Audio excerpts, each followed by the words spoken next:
दोस्तों, जिस सरकार पर अक्सर ये आरोप लगता था कि वो किसी के दबाव में झुकती नहीं है, उसी सरकार के शिक्षा मंत्री धर्मेंद्र प्रधान ने इस्तीफा दे दिया है।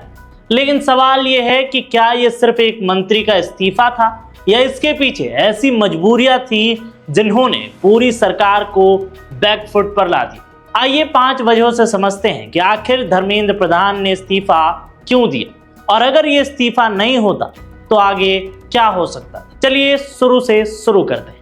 पहली वजह, आंदोलन सिर्फ नीट का नहीं रहा। शुरुआत में मामला सिर्फ नीट परीक्षा और पेपर लीक तक सीमित था, लेकिन जैसे जैसे दिन कटते गए वैसे वैसे ये आंदोलन परीक्षा से निकलकर पूरे सिस्टम के खिलाफ बन गया। 20 जून से जंतर मंतर पर प्रदर्शन शुरू हुआ, फिर संसद चलो मार्च निकाला गया, लाठीचार्ज हुआ, आंसू गैस चली, लेकिन आंदोलन रुकने के बजाय और बड़ा होता चला गया। सरकार को शायद लगा था कि कुछ दिनों में मामला शांत हो जाएगा, लेकिन हुआ बिल्कुल उल्टा। सोशल मीडिया पर लाखों युवा एकजुट हो गए। इंस्टाग्राम, ट्विटर, फेसबुक, यूट्यूब, हर जगह लाखों की संख्या में छात्रों का समर्थन मिलने लगा। हर जगह सिर्फ एक ही सवाल गूंजने लगा कि जिम्मेदारी कौन लेगा। यहीं से सरकार पर दबाव बढ़ना शुरू हुआ।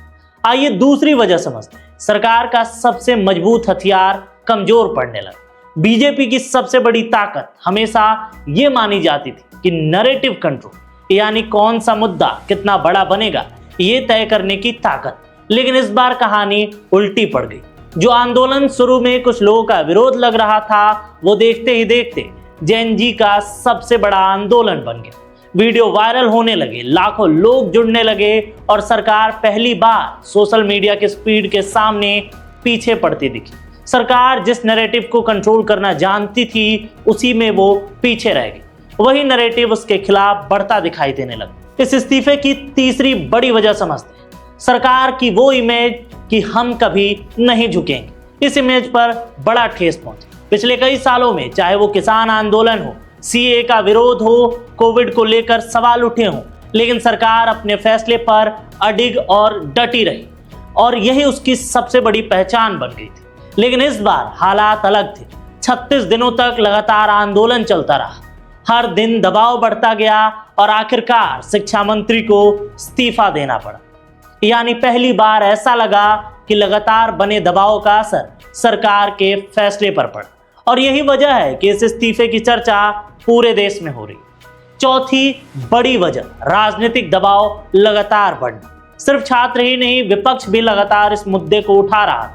चाहे राहुल गांधी हो, केजरीवाल हो या हो अखिलेश यादव, संसद से लेकर सड़क तक विपक्ष हर जगह इस मोर्चे को संभाले हुआ था। हर जगह इस्तीफे की मांग सुनाई दे रही थी। राहुल गांधी समेत कई विपक्षी नेताओं ने सरकार पर लगातार सवाल उठाए।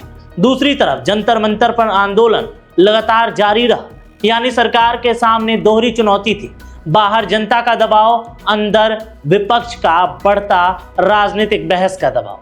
अब बात करते हैं इस इस्तीफे की पांचवी बड़ी वजह।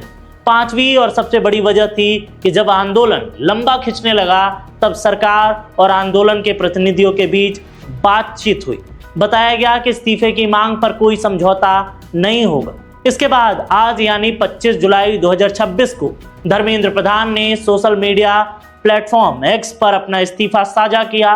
उन्होंने लिखा कि नीट परीक्षा से जुड़ी घटनाओं ने उन्हें गहरी पीड़ा दी है। उन्होंने नैतिक जिम्मेदारी लेते हुए अपने पद को छोड़ने का फैसला किया है।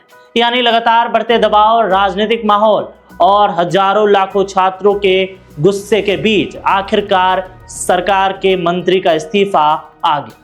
लेकिन इस इस्तीफे के बाद भी कहानी खत्म नहीं हुई, क्योंकि आंदोलन खत्म होने का ऐलान करते हुए सीजेपी के संस्थापक अभिजीत दीपके ने कहा कि ये सिर्फ शुरुआत है, ये सिर्फ पहला विकेट गिरा है और कहा कि अब और भी विकेट गिरेंगे।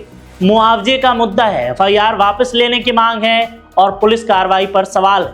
ये सभी मुद्दे अभी भी सीजेपी के लिए चर्चा के विषय हैं। यानी आने वाले दिनों में इस मामले पर और भी बड़े फैसले देखने को मिल सकते हैं। और अब सबसे बड़ा सवाल आपसे, आपको क्या लगता है कि धर्मेंद्र प्रधान का इस्तीफा सिर्फ नैतिक जिम्मेदारी का फैसला था या फिर लगातार बढ़ते जन दबाव और राजनीतिक परिस्थितियों का नतीजा? अपनी राय वीडियो के कमेंट सेक्शन में जरूर रखें और ये वीडियो अच्छा लगा हो तो इसे शेयर करें। धन्यवाद।